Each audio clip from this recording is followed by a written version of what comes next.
Bienvenue à la médiathèque Pierre Fanlac pour un vendredi du patrimoine en ligne consacré à cet ouvrage en 3 volumes intitulé Voyage de Monsieur le Chevalier Chardin en Perse et autres lieux de l'Orient. Un ouvrage qui permet de découvrir ce pays alors méconnu. Jean Chardin était bijoutier parisien, protestant, et son métier de négociant en pierres précieuses l'a amené à faire plusieurs voyages vers l'Égypte et vers l'Orient.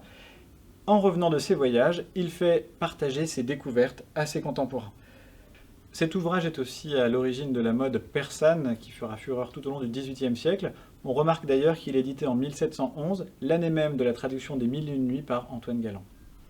Jean Chardin a eu une histoire assez mouvementée puisqu'étant protestant, il a préféré quitter le royaume de France à la fin du règne de Louis XIV. Il s'est installé en Angleterre.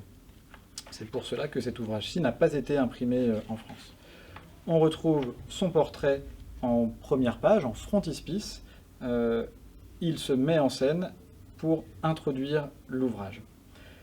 L'ouvrage est découpé en 3 volumes. Le premier est consacré à son voyage depuis la France vers la Perse. Le second est consacré à la description de l'Empire perse. Et le dernier est consacré plus précisément à la description d'Ispahan et aussi à des voyages qu'il fait, notamment vers les ruines de Persépolis. Jean Chardin ne s'intéresse pas seulement à l'histoire et à la géographie des lieux qu'il visite, il s'intéresse aussi à la culture, et comme en témoigne par exemple cette belle gravure avec de la musique et des études sur l'astrologie. Merci de votre attention et à bientôt pour un autre rendez-vous autour du patrimoine de la médiathèque.